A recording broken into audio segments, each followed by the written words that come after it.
So hello and welcome to the fourth lecture within the topic of CNNs. Previously we have covered the topics like convolutional operation in a CNN architecture, topics like padding and strides, and with this lecture today we are going to cover the topic of pooling layer in CNNs. So this particular CNN architecture that initially was really confusing and difficult to interpret, let's go ahead and see that how much we were able to understand it so far. So previously we have learned the concept of convolutional operations or the convolutional layer that gives us the featured maps, and we also learned that how do we calculate the featured maps. To be precise, we simply convolve the filter or kernel matrix on the top of an image stride by stride, and by doing the element wise multiplication and addition we finally calculate the featured map. And this feature map can be used for feature extraction, since the feature maps captures the primitive features and complex features starting from vertical edges, horizontal edges, and combining those edges. As we move ahead towards the convolutional layer, those edges will start forming more complex features that combined will form the image or the object on the image. From the earlier part of this deep learning tutorial, we are anyways familiar from this fully connected artificial neural network structure. And the only thing which is left for us within the CNN architecture is to understand the pooling layer. What is the need of having a pooling layer? How it works exactly? What are the significances of using it? So before I discuss with you that what is a pooling layer and why it is used, let's discuss that what was the need of developing this particular concept. Actually, there were few problems with the convolutional operation that we have understood so far. The first issue is related to the computational load, and the second being translation variance. Let's try to understand both these things one by one. And let's start first by understanding the issue of computational load. So let's say instead of this 6 by 6 image, you have an image of size, let's say 250 by 250. And usually when you are working with CNNs or any use case that you are trying to solve with CNN, over there most probably you will be working with colored images, not with grayscaled images. So this will be coming in form of three channels, the red, green and blue that we have discussed previously as well. And let's assume just like this 3 by 3 filter which is capturing the vertical edge, let's say in your CNN architecture you are using 100 filters like this, okay, to capture different types of primitive features, different types of edges like vertical edges, horizontal edges, or maybe curved edges, okay. Then finally, going by this formula of n minus n plus 1, the size of your featured map becomes 248 multiplied by 248, and since you are using 100 number of filters, you will also achieve 100 of featured maps. In that case, storing this much information on your RAM for one single image can take up to 20 megs of storage on the memory of your computer. And this is something that we are talking about only one single image or one single data point. And let's assume a situation where within your data set you have thousands of images like this. In that case, your system will almost crash in case you don't have a high-end device, okay, which most of the people will not have when they are studying or learning CNNs. Okay, so we were able to understand that how does it brings the issue of computational load. Secondly, let's understand the problem of translation variance. I'll tell you what it is. So the CNN architecture or the convolutional operation works in such a way that, let's say this is your image, and in the image, let's say you have image of a cat where the eyes of the cat is situated at this point, okay, let's assume at this point. In that case, it learns the patterns or features of the object in such a way that it will expect the eyes to be within this area or this range of the image. In that case, the convolutional operation or the CNN architecture works in such a way that it learns the features and patterns of the object in the image in such a way that it will expect the eyes or that particular feature to be available within this area of the image. And let's say in a new data point or in a new image, let's assume if the eyes are situated at this point, then again it will have to relearn the patterns of features for this particular data point. Because what do we want ultimately? We want the CNN model to perform in such a way that, let's say if it is given the image of a cat or dog, then it should be able to identify or classify that particular object irrespective of the location of this particular feature. Doesn't matter where exactly within the entire image cat's eye will appear. It should classify the object correctly as cat image. This is what we want from a good model. However, when you are convolving the filter or the kernel matrix on top of an image stride by stride, in that case, edges of the eyes will be captured when the filter is convolving at this point exactly. So we need a technique or method that should be able to capture the information of eyes or the feature eyes irrespective of its location on the image. So I hope that you got some understanding around the issue of translation variance. So what do we do in order to tackle these two issues? Well, previously we have discussed around the topic of strides, and we have also discussed that if we are keeping the value of stride more than 1, like 2 or let's say 3, in that case, when we are convolving the filter on top of the image, it will move by the step of 2 or 3.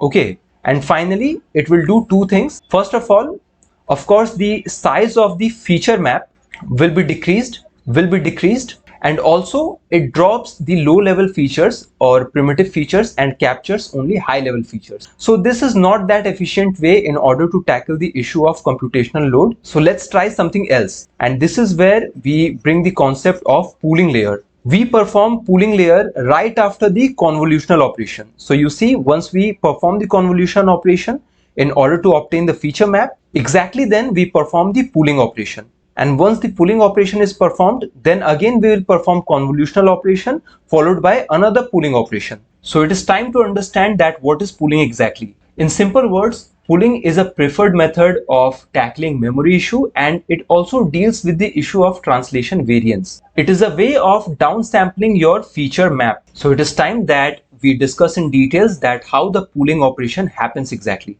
I will quickly erase all this to make the screen more clear. So first of all, we perform the convolution operation. You know how to do that. We take this filter and we move it on the top of this image stride by stride, like this, then like this, and so on. Then we perform the element wise multiplication and addition in order to obtain these values on the feature map. And once this feature map is obtained, then comes the role of the pooling layer. And let's see that what it does actually.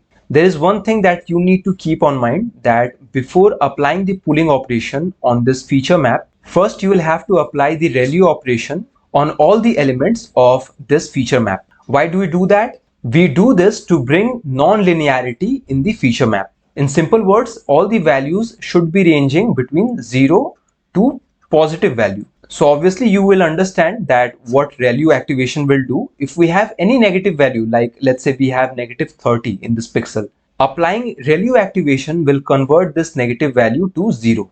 That's what we are doing. That's it. And once this step is done, then comes the part of the pooling layer. Anyways, we do not have any negative value on this feature map, so I'm not making any changes here. So before applying the pooling layer, you need to select three parameters. First will be size, second will be stride, and third will be type. Just stick to the video and things will start making sense to you. Okay, let's talk about a specific type of pooling which is called max pooling. So let's say that as a size we are selecting a pooling window of 2 by 2 with a stride value of 1, and the type that we are applying is max. Now we are going to take a 2 by 2 size of pooling window, and we will place it over here like this. We will apply the pooling type, which is max, which means within this window we will check all the values and we will take out or consider the maximum value which has the highest value. So it is going to be 30. And then since we have a stride of 1, we will move the pooling window one step towards right like this. Again we go for the max pooling. So we take the maximum value, which is 30, and again since the stride is 1, we move one step towards right like this. Similarly, let's say instead of 2 by 2, if you are considering a size of 3 by 3, in that case you take a 3 by 3 pooling window and you place it like this. Okay, again you are applying max pooling, so you will take the maximum or the highest element, which is 30. You move it one stride towards right. Again you take the maximum value, then you slide the window towards bottom over here. Again the maximum value is 30, and again you slide it towards one stride to the right direction, and the value maximum is 30. So from this featured map of 4 by 4, we were able to derive a feature map of 2 by 2 by applying max pooling. So if the next layer is again a convolutional layer, in that case the filter will be convolved on top of this value or this feature map, which has been reduced in size by using pooling layer. And the way we have applied max pooling, we can also apply min pooling, where you will start considering the minimum value within the window of your pooling. And similarly, we have average pooling as well. That is also very popular.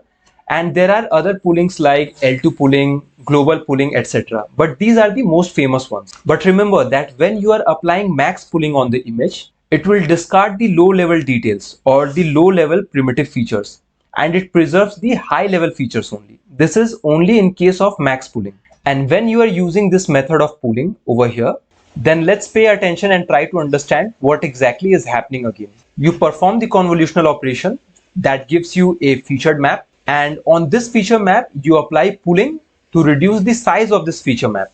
You are reducing the size, but you are trying to retain the importance or the features of the images. Then again, on top of that reduced featured map where the size is reduced, you perform another convolutional operation, and then you perform another pooling. So basically now I am going to show you another example that will give you a lot of clarity that what's actually the importance of having this combination of pooling and convolution. So basically, if your input image looks like this is number 3, which has a lot of pixels, you can see vertically and horizontally as well. After applying pooling, let's say you are applying max pooling or let's say average pooling, the size of the image is reduced. The resolution or number of pixels has been reduced, but it still preserves the values or features of digit 3, which means although the resolution has been reduced, by features we can still say that it is digit 3. And in the next convolutional operation,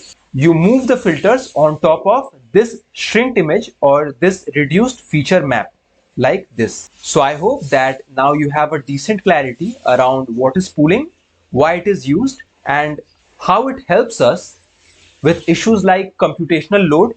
Since the size has been reduced, pixels are now smaller, it will take lesser size in the memory, or you can say lesser space in the memory or your RAM.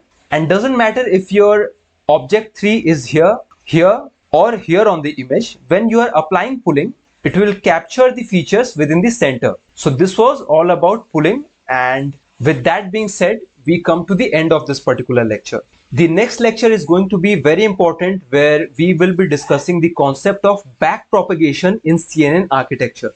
So please do not miss that. You will be notified as soon as I upload that lecture if you have already pressed the bell icon. If not, then please consider pressing the bell icon and the subscribe button as well. It will motivate me a lot to keep on bringing this kind of tutorial for you guys. Thank you very much for watching till the end. You have a nice day ahead.